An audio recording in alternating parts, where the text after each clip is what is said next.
Assalamualaikum warahmatullahi wabarakatuh. Salam sehat dan salam sejahtera bagi kita semua.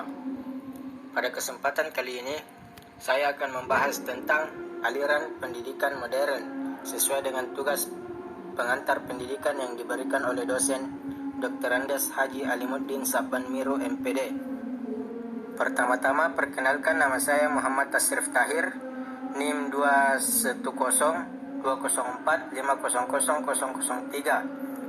Prodi Pendidikan Teknik Elektro kelas 01. Aliran pendidikan modern terbagi dari 6 bagian, yaitu pertama, progresivisme, esensialisme, rekonstruksionalisme, konstruksisme, perennialisme, dan idealisme. Yang pertama yaitu progresivisme. Apakah itu progresivisme? Progresivisme adalah gerakan pendidikan yang mengutamakan penyelenggaraan pendidikan di sekolah yang berpusat pada anak sebagai reaksi terhadap pelaksanaan pendidikan yang masih berpusat pada guru atau berpusat pada bahan pembelajaran. Kurikulum pendidikan progresivisme adalah program yang berbasis ada pengalaman atau kegiatan yang diminati oleh setiap peserta didik. Tujuan pendidikan dalam aliran progresivisme adalah melatih untuk mencapai tujuan tersebut. Pendidikan seharusnya merupakan pengembangan sepenuhnya bakat dan minat setiap anak. Pendidikan progresivisme menganut pendidikan yang berpusat ke anak dan peserta didik. Anak merupakan pusat dari keseluruhan kegiatan, baik itu kegiatan pendidikan. Metode pendidikan progresivisme secara umum terbagi menjadi 3 bagian, yaitu yang pertama, metode belajar aktif, yang kedua, metode memonitor kegiatan belajar, dan ketiga, metode penelitian ilmiah. Kemudian materi yang kedua yaitu esensialisme. Esensialisme modern adalah gerakan pendidikan yang memprotes aliran progresivisme terhadap nilai-nilai yang tertanam dalam warisan budaya dan sosial. Menurut aliran esensialisme, nilai-nilai yang tertanam dalam budaya sosial dan nilai-nilai kemanusiaan yang terbentuk secara terangsur-angsur melalui kerja keras dalam kurun waktu yang cukup lama, dan di dalamnya berakar gagasan dan cita-cita yang telah teruji dalam perjalanan waktu. Tujuan pendidikan dalam aliran esensialisme adalah untuk menyampaikan warisan budaya dan sejarah melalui inti pengetahuan yang telah bertahan sepanjang waktu dan demikian berharga untuk diketahui oleh semua orang. Pengetahuan ini diikuti oleh keterampilan sikap-sikap dan nilai yang tepat, bentuk unsur-unsur yang inti atau esensial dari sebuah pendidikan bertujuan untuk mencapai suatu pendidikan. Kemudian materi yang ketiga yaitu rekonstruksionalisme.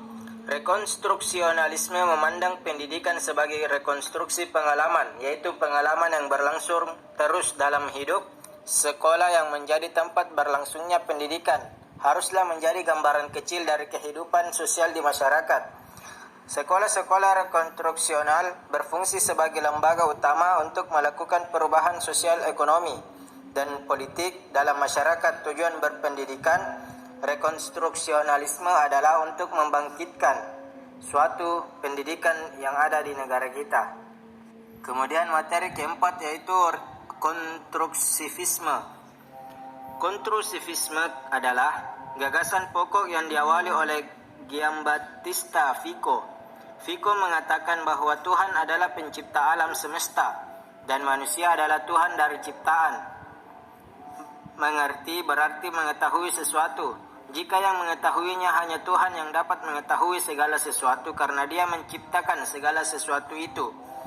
Manusia hanya dapat menunjuk pada struktur konsep yang dibentuk pengetahuan, tidak lepas dari subjek yang mengetahui. Aliran ini dikembangkan oleh seorang tokoh yang bernama Jean Piaget melalui teori perkembangan kognitif. Dia berkata bahwa pengetahuan merupakan interaksi kontinu antara individu satu dengan lingkungan lainnya. Jean juga berpendapat bahwa perkembangan kognitif dipengaruhi oleh 3 proses dasar, yaitu yang pertama asimilasi, yang kedua akomodasi, dan ketiga ekuilibrasi. Kemudian materi yang kelima yaitu perennialisme. Perennialisme adalah gerakan pendidikan yang mempertahankan bahwa nilai-nilai universal itu ada dan bahwa hendaknya sesuatu merupakan suatu pencarian dan penanaman kebenaran-kebenaran, dan nilai-nilai tersebut guru mempunyai peranan dominan dalam menyelenggarakan kegiatan belajar mengajar di kelas. Menurut perennialisme, ilmu pengetahuan merupakan filsafat yang tertinggi, karena dengan ilmu pengetahuanlah seseorang dapat berpikir secara induktif. Jadi dengan berpikir, maka kebenaran itu dapat dihasilkan. Pengetahuan mengenai prinsip pertama adalah modal bagi seseorang untuk mengembangkan pemikiran dan kecerdasan. Dengan diharapkan peserta didik mampu mengenal dan mengembangkan karya-karya yang menjadi landasan pengembangan disiplin mental.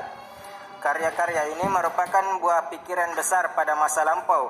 Berbagai pikiran mereka yang oleh zaman telah dicatat menonjol seperti bahasa, sastra, sejarah, filsafat, politik, ekonomi, matematika, ilmu pengetahuan alam, dan yang lainnya. Perennialisme memandang bahwa kepercayaan aksiomatis zaman kuno dan abad pertengahan perlu dijadikan dasar pendidikan sekarang. Pandangan aliran ini tentang pendidikan adalah belajar untuk berpikir. Oleh karena itu, peserta didik harus dibiasakan untuk berlatih berpikir sejak dini. Pada dasarnya, peserta didik perlu diberi kecakapan dasar seperti membaca, menulis, dan berhitung. Kemudian materi selanjutnya yaitu idealisme. Aliran ini merupakan suatu aliran ilmu filsafat yang mengagungkan jiwa. Menurutnya, jiwa adalah gambaran asli yang semata-mata bersifat rohani dan terletak di antara gambaran asli atau cita dengan bayangan dunia yang ditangkap oleh panca indera. Pertemuan antara jiwa dan cita menghadirkan suatu angan-angan, yaitu dunia ide. Aliran ini memandang serta menganggap yang nyata bahwa hanyalah ide tugas. Ide adalah memimpin budi manusia dalam menjadi contoh bagi pengalaman. Siapa saja yang telah menguasai ide, ia akan mengetahui jalan yang pasti sehingga dapat menggunakan sebagai alat ukur untuk mengukur dan mengklarifikasikan dan menilai segala sesuatu yang dialami. Para pendidik tidak boleh berhenti di tengah pengkelasan peserta didik. Seorang guru mesti masuk ke dalam pemikiran terhadap peserta didik, sehingga kalau perlu berkumpul antara muncul atas kadar letak kecil yang tidak banyak bermakna. Pola pendidikan yang diajarkan filsafat idealisme berpusat pada idealisme pengajaran, tidak sepenuhnya berpusat pada peserta didik atau materi pelajaran, bukan pula ada masyarakat, melainkan berpusat pada idealisme. Sekian materi dari saya, kurang dan lebihnya mohon dimaafkan. Wabillahi taufiq wal hidayah. Wassalamualaikum warahmatullahi wabarakatuh.